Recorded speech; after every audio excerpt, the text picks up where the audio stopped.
Hi, my name is Joel Salinas, and this is my personal identity reflection for this week, number one. So, as I sit here and reflect on my personal identity, I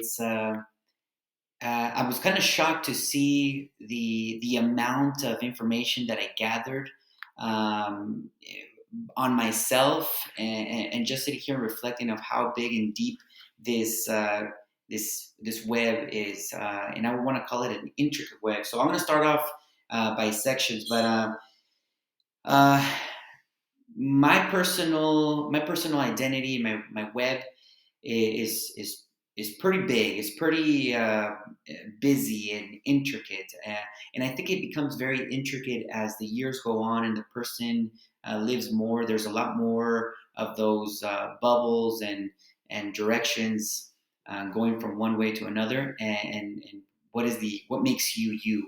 Obviously, the more experiences that a person has, the more background information and information that they have at their disposal. So something that kind of popped up to me when creating this web uh, of identity was number one was culture. Right away, I wrote my name, and the first thing that popped into my head was my culture. Without my culture, without my Mexican heritage, and the lessons that I was instilled early on, I pretty much am not me. Because with my culture, you have my family, the values that they taught me about respect, um, about family, about sticking together, being bilingual, respecting your elders, and the being proud of where you come from. So everything that involves my culture, right? The food and the music, going and visiting the country, that was all part of that. And then you have my hobbies.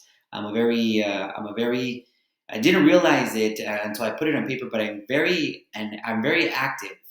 I always liked sports and I always liked to do things, but I realized more as I was writing them down.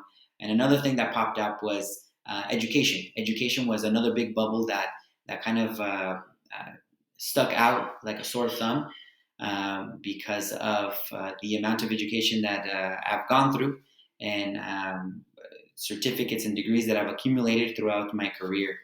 Um, and another point of reflection was, and surprisingly, I'm going to talk about the cultural iceberg that I have created, and realize that it's very unique and interesting that we can apply this to ourselves. This metaphor of having a cultural iceberg. So a very unique topic, I think, that you we would look at. We look at our the things that we can see about our person, and pretty much a lot of people make assumptions. People make assumptions on what they could see, but beneath the water, beneath the mask, there's a lot more behind the why we act the way we act, behind the why we act towards others the way we do, and what they can't see, and that. The way of thinking, of positioning, and painting the picture of an iceberg was brilliantly put, because it is true. An ice, just like an iceberg, more the majority of the iceberg is underwater, while the majority of our personal identity is underneath the surface, something that we can't see. And in order to uncover that, whether it's us or whether it's another student or students in our class, we have to, or anyone for that matter, but we have to probe, we have to ask questions, we have to get to know the person and the people that we're in front of, because that will help our relationship. It will help them down the road. We can apply the social emotional learning, which we all know that improves academic success in the long run and in the short run, and then we build trust, right? So I think the analogy of using a cultural iceberg, to me, as I reflect, was very genius in using. Um, so to my iceberg, of course, does look very, just like most, looks very lopsided. So the majority is underneath the water, and then the top is what you can see. Getting to know a person is definitely a great way to build that rapport. Um, Reflecting in terms of reflecting of stereotypes, uh, that is something. Stereotypes is something that I always thought that I never had. I feel like I don't look at. I'm aware that there's different colors of skin, but I don't look at people and say this person looks has a darker complexion. I think he is violent, or this person has a lighter complexion. I think that person is non-violent, or vice versa. And that's not the way. I grew up in my culture to think. As far as Mexico, there's not a lot of color racism.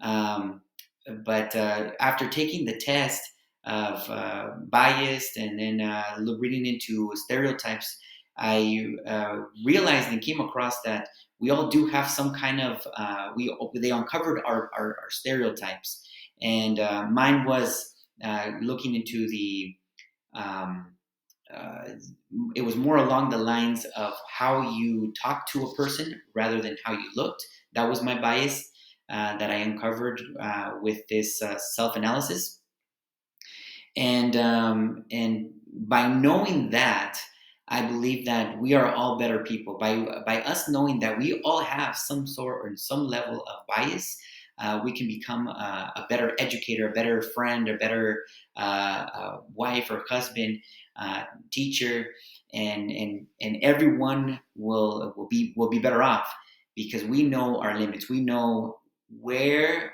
our bias are, and we can learn to control. Um, Overall, something that kind of shocked me was the amount of assets. I think sometimes as people, we kind of just downplay our wins and say that, yeah, we've done these things, but we don't pay too much attention to them.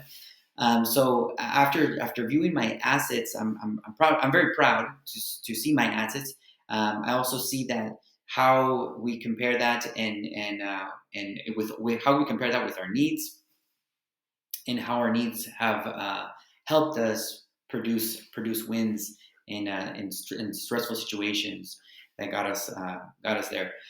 Um, in conclusion, though, I know that as a person, as a teacher, as a son, as an uncle, I know there's always room for improvement in all areas. I think that we have, or I have, found a string of where I can improve on, and I think that knowing where our flaws are and where our weaknesses are, it only leads to one thing, and that's improvement of personal, of self and identity.